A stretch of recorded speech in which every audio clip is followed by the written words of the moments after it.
Olá, amigos e amigas do Agro Connection, estamos aqui para mais uma temporada de vídeos da atualização da safra americana dos Estados Unidos de soja e milho. Já começamos o ano aqui em algumas regiões com um pouco mais de chuvas do que o normal e também temos algumas caras novas aqui no canal que vocês vão conhecer agora durante o vídeo.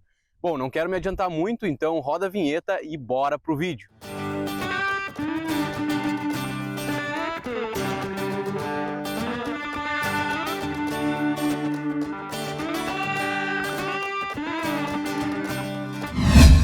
Agora sim, estamos prontos para começar o vídeo.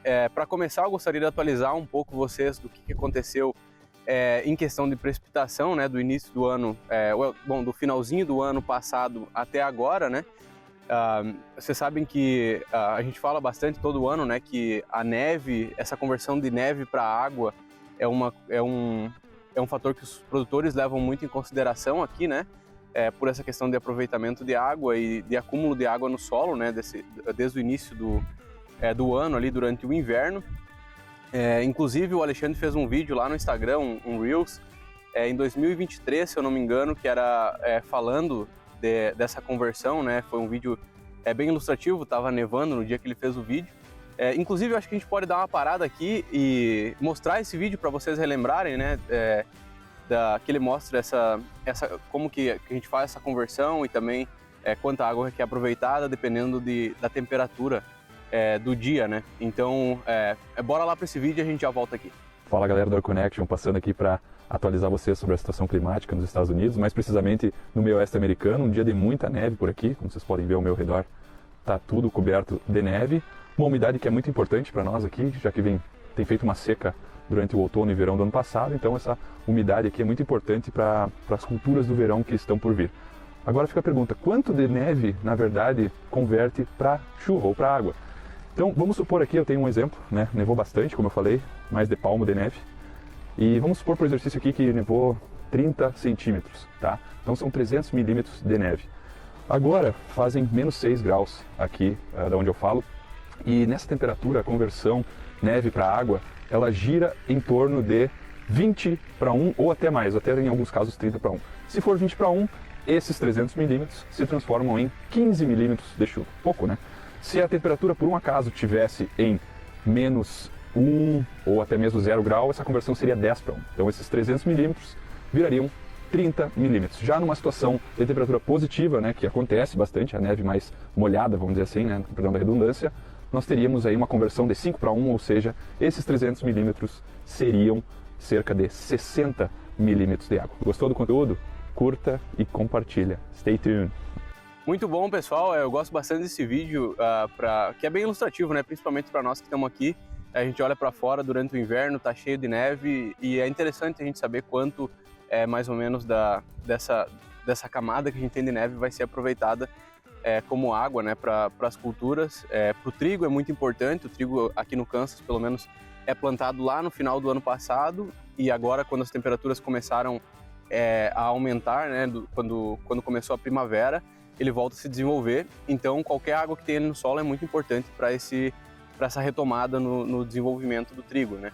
E também para o milho, que está sendo plantado agora já, né, que começou, essa água no início do desenvolvimento é muito importante, né, até as chuvas começarem a aumentar um pouco. Bom, e também eu gostaria de mostrar um mapa, o Luiz pode colocar aí para vocês, que é a precipitação acumulada do início do ano até agora, né, nesses últimos mais ou menos 120 dias aí, para vocês darem uma olhada enquanto choveu, né, considerando também a neve que foi convertida em água, né, então contando para essa precipitação acumulada. E nesse gráfico vocês podem ver ali, mais no meio do mapa, ali a parte verde, incluindo a Dakota do Norte, Minnesota, Dakota do Sul, Nebraska, a parte mais oeste do Kansas ali, com precipitações variando ali de 70 milímetros acumulados na área mais azul clara, indo até ali para uns 200 milímetros na parte mais escura, né? Já quando a gente vai se movendo um pouco mais para o leste, ali naquele mapa, a parte mais amarela, indo ali dos 200 milímetros até 400 milímetros nas regiões ali mais alaranjadas. e a parte mais vermelha ali no meio do mapa chegando até 700 milímetros, né? Isso então sendo o acumulado do início do ano até agora. E agora as chuvas começaram a retomar um pouquinho mais. Aqui no Kansas a gente está com... essa última semana aqui em Manhattan a gente não conseguiu entrar para fazer o plantio em nenhuma área, né? Porque está bastante chuva, que é aquelas regiões ali mais amarelas, né?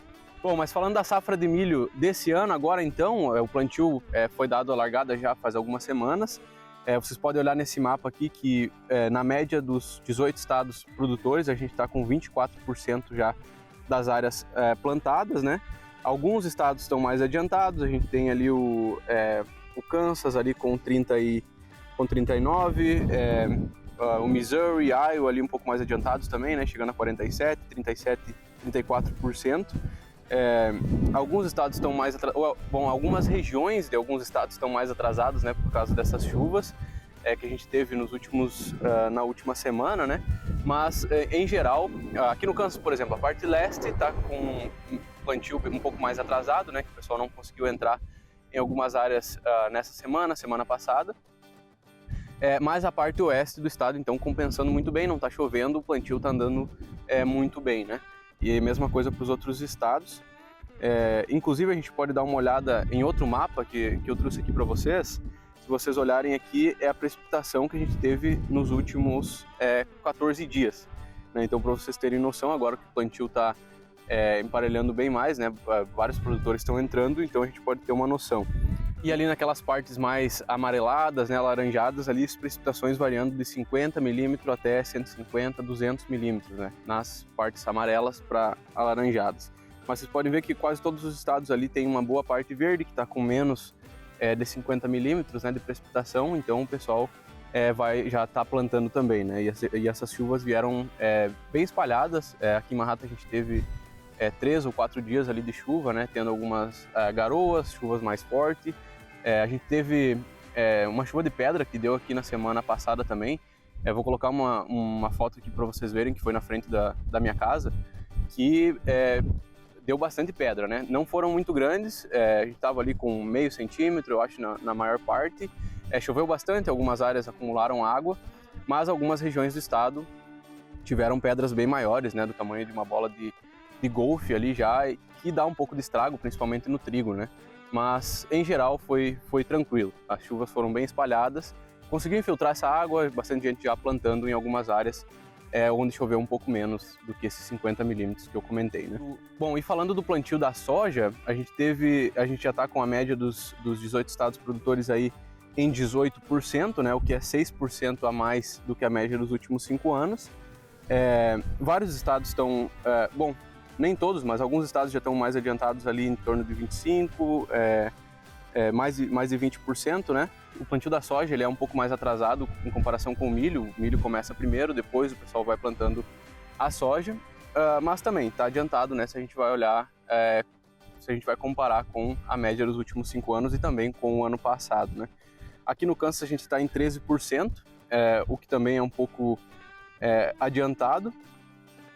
E andou também em comparação com a semana passada, a gente estava com 5% da soja plantada, então a gente teve um aumento aí de 8% da semana passada, né?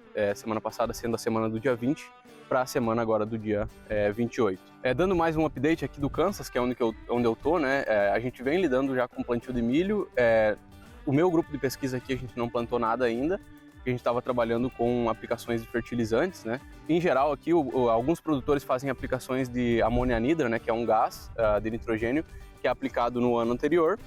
Alguns fazem agora nesse ano também, quando o ano começa já faz a aplicação, espera ali em torno de um mês para começar o plantio e aí já faz o plantio, né? Para vários produtores essa é a principal forma de aplicação de nitrogênio para eles. E vou deixar um vídeo aqui para vocês verem também que a gente estava aplicando polifosfato de amônio, que é um fertilizante líquido, né, de fósforo, e a gente estava aplicando ali em cerca de 15 centímetros. Alguns produtores optam por fazer dessa forma, então essa é parte de um estudo que a gente está comparando diferentes fertilizantes e diferentes formas de aplicação, né, em superfície, subsuperfície. Isso é até um fator interessante quando a gente compara com o Brasil, que aí no Brasil a gente tem várias regiões que o plantio, que a aplicação de fósforo tem que ser feita na linha do plantio, porque senão a gente acaba perdendo fósforo, né? E aqui é um pouco diferente, inclusive nesse estudo que a gente está fazendo já faz mais de 10 anos que a gente tem esse estudo, e os diferentes fertilizantes fosfatados, as diferentes formas de aplicação, nenhum tem diferença, né? Tanto em produtividade quanto em eficiência de uso de fósforo. Então, inclusive aqui os produtores gostam muito, quando os preços de fertilizantes estão mais baixos um pouco, eles aplicam mais para construir esse estoque de fósforo no solo, e depois eles só mantêm aplicando doses menores, né, que seria só o que é removido da lavoura com o grão, né? Então, para mim foi bem diferente quando eu cheguei aqui começar a ver essa realidade um pouquinho diferente, né? Tem produtores, tem regiões, na verdade, em que o pH é muito alto, tem muito cálcio disponível no solo, que os produtores gostam de, ou seja, que é comprovado que a eficiência do fertilizante fosfatado é melhor se você aplicar líquido, e nesse caso é porque tem muito cálcio disponível no solo. Então, quando você aplica o fertilizante líquido, você já vai ter esse fósforo em solução, né?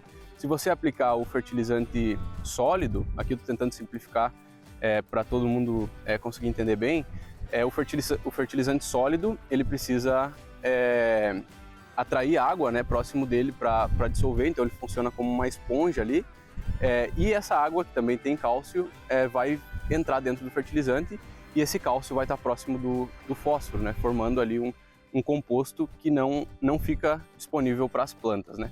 Só tentando explicar aí de uma forma mais simples. Então, nessas regiões que tem muito cálcio e pH muito alto, sim, o fertilizante líquido de fósforo, ou seja, o fertilizante fosfatado líquido é uma vantagem, mas em geral aqui no Kansas eu não conheço nenhuma área assim, então o fertilizante pode ser aplicado de qualquer forma, né? Tanto em subsuperfície, líquido, sólido, geralmente a gente não encontra nenhuma diferença, né? Bom, acabei me alongando um pouco demais aqui, agora vamos dar uma viajada aqui para os Estados Unidos, para cada um contar como está a situação no seu estado, também para vocês conhecerem algumas caras novas que estão aqui no canal agora. Então, para começar, vamos lá para Illinois, o Marcos vai contar para nós como estão as coisas para lá. Então, Marcos, é contigo aí. Fala Giovanni, fala amigos e amigas do AgroConnection, estamos de volta em um ano diferente, 2025, para trazer mais atualizações agora então do começo da safra de soja e milho aqui direto de Illinois, aqui na cidade de Urbana. Como vocês conseguem ver, está chovendo e assim está sendo caracterizado a nossa primavera aqui, né, o outono no Brasil, hemisférios diferentes, né, então muda. De muita chuva, né? Esse mês de abril que passou, essas últimas 2 semanas acabou chovendo muito, e então o que está atrasando um pouco o plantio tanto da soja quanto do milho. Já quando a gente olha o relatório do USDA, que foi lançado no dia 28 de abril, né? Essas chuvas estão refletindo no relatório, então olha as condições aqui da minha folha do relatório. Então, nesses últimos 7 dias, né, referente ao relatório, cerca de 3,1 dias da semana foram suscetíveis então para os produtores entrar no campo. Então essas chuvas estão atrasando o plantio e eu até vi produtores entrando no campo, né? Mas as condições de solos não estão adequadas e esses produtores que acabam entrando no campo podem compactar o solo, então trazendo os problemas futuros tanto para a soja quanto para o milho.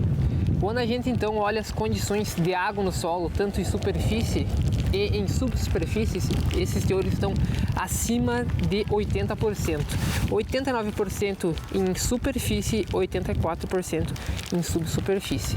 A gente tinha até áreas aqui no estado que vinha com uma déficit hídrico, a parte mais sul e sudeste, né, uma região que é um pouco mais arenosa, mas com essas chuvas que a gente teve nessas últimas 2 semanas, todo o solo então foi reabastecido. Então praticamente a gente não tem nenhuma área com déficit hídrico agora no estado, né?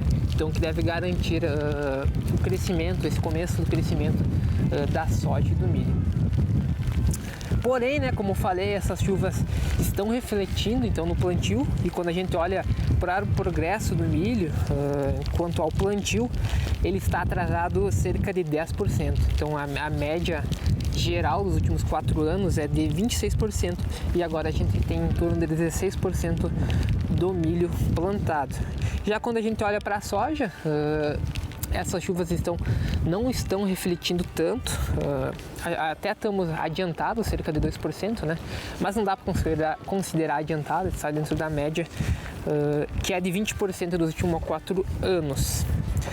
Já para o trigo, só por questão de curiosidade, o trigo não tem grande importância aqui no estado. Olha o vento, está mexendo a câmera. Não tem tanta importância como as regiões do Grand Plains, que é a parte mais central e centro-norte dos Estados Unidos, mas a gente teve uma piora em relação à média dos últimos 4 anos.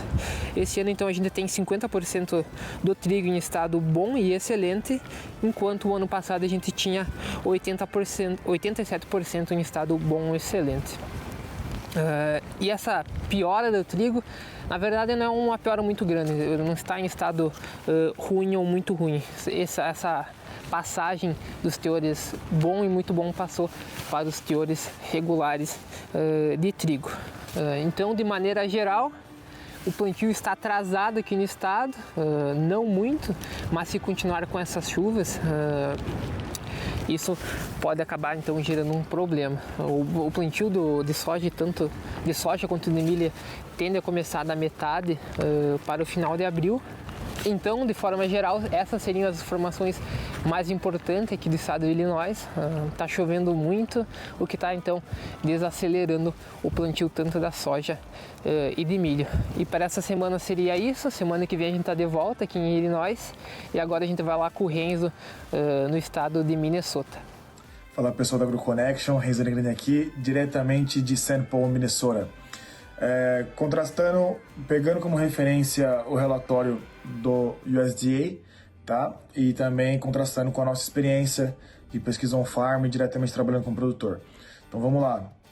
Centro a norte do estado ainda está frio e pouca chuva, pouca luminosidade, então a maioria dos produtores eles ainda estão esperando para plantar.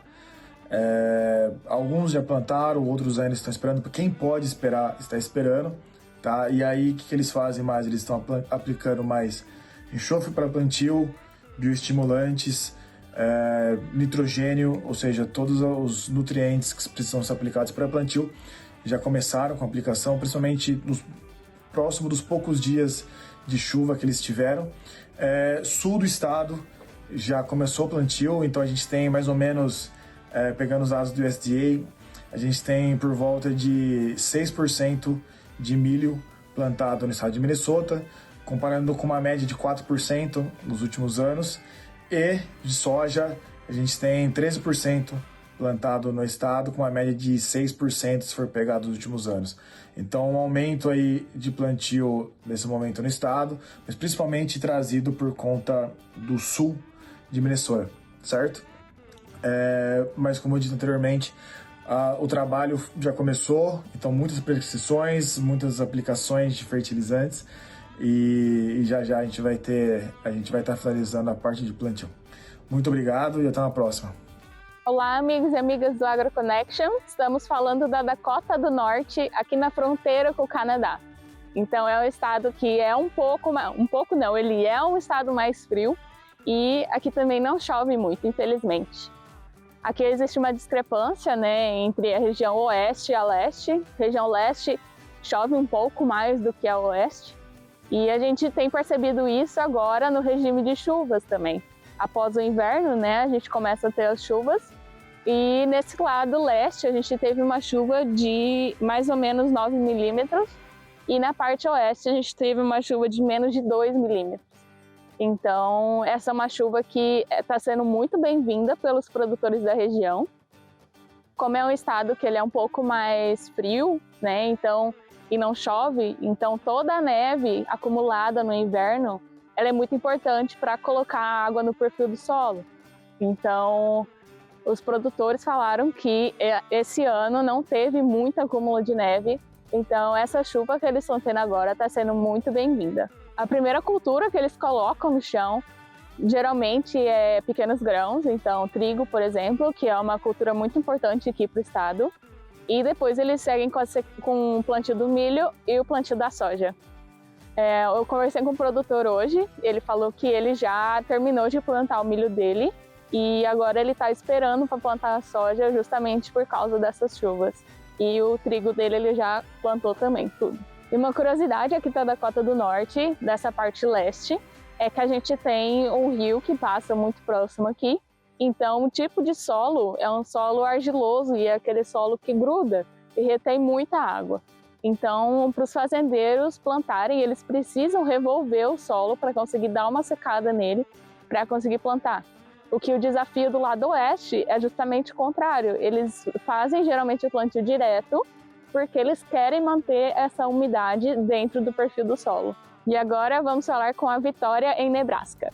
Então, vou trazer as atualizações aqui do estado de Nebraska, aqui no centro-oeste americano, desse início de safra. Bom, a semeadura de soja e milho começou faz mais ou menos umas 2 semanas e, segundo o relatório do USDA, 13% da soja já foi plantada e 21% de milho já foi plantado aqui no estado de Nebraska. 1% do milho já está emergido e, comparando com a safra passada, está bem similar a porcentagem da área plantada de milho, e a soja está um pouquinho adiantada, com 4% a mais em comparação a 2024. Pensando então no fator climático, né, que é um dos principais pontos dos produtores para ajustar a época de semeadura, nas últimas semanas a gente teve uma acumulada de chuva de 12 a 75 mililitros aqui no estado de Nebraska, e para os próximos dias também vai ser em torno dessa faixa, principalmente na região oeste de Nebraska e região sul, e na região leste vai ser um pouquinho mais seco, com previsão de em torno de 12 milímetros. Os próximos dias, hoje está um dia um pouco nublado aqui em Nebraska, mas a previsão para esse final de semana vai ser dias ensolarados, e pensando que a faixa ótima de semeadura é até a segunda semana de maio, essas próximas semanas vão ser decisivas aí para os produtores de milho e soja aqui dos Estados Unidos. E pensando que esse é um período que ocorre tornados aqui na região do estado de Nebraska, nas últimas semanas a gente teve alguns tornados, principalmente ali na região de Omaha, mas em comparação ao ano passado, não está tendo tanto tornado quanto a safra passada. E bom, da minha parte era isso. Show de bola, pessoal. Continue acompanhando a AgroConnection e eu passo a palavra de volta para o Giovanni. Muito bem, pessoal, espero que vocês tenham gostado do vídeo. Não esquece de deixar o like aí, se inscreve no canal para vocês continuarem recebendo esses vídeos, dentre outros que a gente faz aqui no canal. A gente vai estar soltando um vídeo por semana agora da atualização semanal aqui da safra americana, então se você quer continuar acompanhando, não se esquece de se inscrever no canal aí, ativa o sininho para receber as notificações de quando os vídeos são postados. Deixa um like aí e até semana que vem. Stay tuned!